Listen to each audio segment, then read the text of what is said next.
As we end Chapter 4 here, we'll take a look at a final topic of what we call antiderivatives. Now, to understand what we mean by this term, let's take a look at this opening motivation. Suppose that a particle is moving in a straight line, and it has a velocity function of v of t that equals t squared plus 2t. That is, I could measure the velocity of this particle at any instant in time. So if you were to give me a value of t, we could calculate the velocity. Now, let's also suppose here that s of t is the position function that describes the motion of the particle. That is, again, s of t is going to tell me where the particle is at on this straight line at any given time. And suppose that we're told that at time 0, the particle is, say, at position 0. So if I imagine this is like a number line, you can imagine it's right above 0 on the number line. So while we have a formula here to tell us kind of how quickly this particle is moving at any given moment, and we know exactly where the particle is starting, at time 0 it's kind of directly above 0, we don't generally have a formula for s of t. We don't know where the particle is going to be at any particular time t. So the question here is, how might we find a formula for that? And so in order to do that, we may need to go ahead and recall the kind of connection that exists between our velocity function and our position function. So I'll quickly write here, recall that the velocity and position functions are related by the following. Remember that our velocity is actually equivalent to the derivative, to the rate of change of our position function. So what we can see here is that if we're trying to find s of t, what we already have is the derivative of that function. So what we are going to be attempting to do is we want to find our s of t, and that derivative of s of t, again, is t squared plus 2t. So essentially, we need to undo differentiation in order to obtain s of t. Right? In order to find s of t, I have to think about, if this is the derivative, where did it come from? So if we try to strategize and think about this, we might be able to come up with something. Let's see what we can possibly deduce here. So I'll start by saying we suspect that s of t could maybe have something like the following formula. Let's try to piece this together.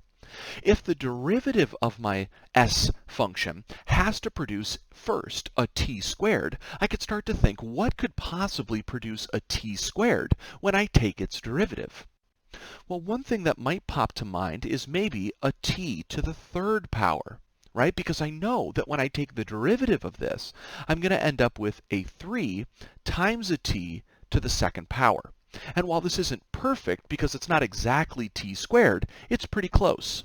What I would need to be able to do is essentially to neutralize or get rid of that 3 that's in the front. And so how could I possibly do that? Because when I take the derivative, I know that this 3 is coming down no matter what. Well, what I'm going to do here is to say, if I know that that power of 3 is coming down, maybe I can catch it as it comes down and immediately kind of cancel it out. And I could do that by maybe putting a value of a 1/3 in the front.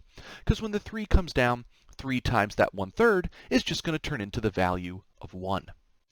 Okay, now I can see that if my derivative also has another term of a 2t being added on, my original function could also just have 2 terms.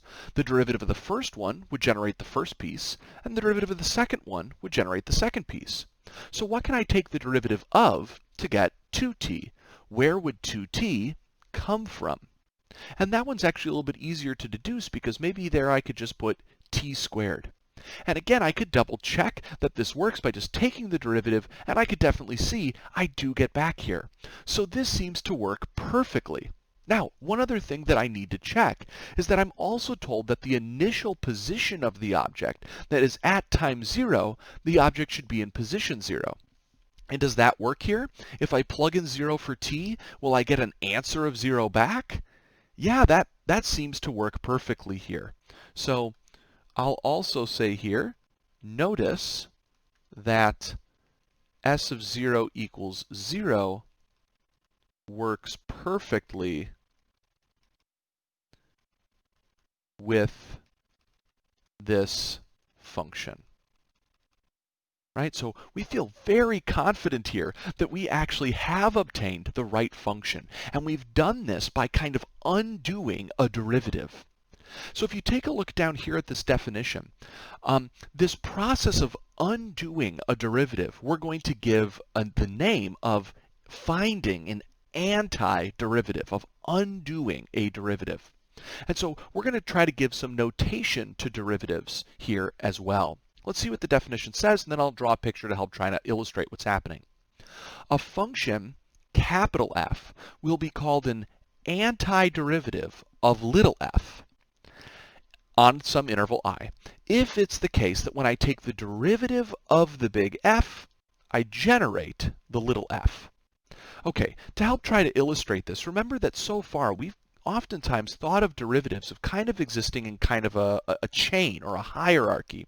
We've had f, and then as we've taken derivatives, we've kind of progressed downward down this particular chain. And of course, we know that we can keep going as far as we want. We can take third derivatives, fourth derivatives, and on. But this process of doing antiderivatives is going to be interested in attempting to climb back up the chain. To say that if I started with an f double prime and I did its antiderivative, I'd go back to first derivative. Antiderivative of that would take me back to the original function. But what would come before the original function? We don't really have any notation for that. But what we're going to introduce here with this definition is that the thing that comes before little f, we are just going to call capital F.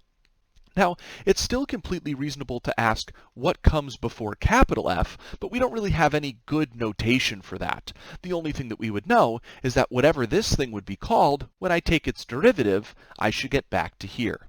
So again, going down this list is the process of taking derivatives, while climbing back up it is the process of antiderivatives. Now, one other important thing that we may want to note here is that really kind of a question. Would this function here of s of t really have been the only function that could have generated this derivative? Is it the only function that could have generated that derivative? And, well, our answer here actually should be a no, because notice that if I simply went ahead and say added a value of 2, then it would have been the case that the derivative of this function would have been exactly the same as v of t, because the derivative of this red 2 would have just been 0. And in fact, there are even more options, because I could have also put like a 20 on there instead of a 2, or a 120, or a 1204, right? Like, it doesn't matter what number's at the back, because when I take the derivative here, I would still end up with exactly this t squared plus 2t. So how many functions actually are there that could generate this derivative? Well, there are infinitely many. I can keep coming up with them as long as I keep changing the number that's added at the back. And so this leads to the following theorem. If capital F is an antiderivative of a little f, it comes before it in this kind of chain, then we would say that the most general antiderivative for the function little f is going to be the function f of x, but plus a constant. I could always add on this red bit right onto here, and that would be considered what we call, again, our most general antiderivative. And so we'll put a plus c on here, where c just stands for some arbitrary constant. So to illustrate that here, the most general antiderivative would be to just say 1/3 t cubed plus t squared plus something, that is, some numerical value. So we'll practice using this concept of general antiderivatives, and also see how we can use general antiderivatives in this section and in the chapters to come.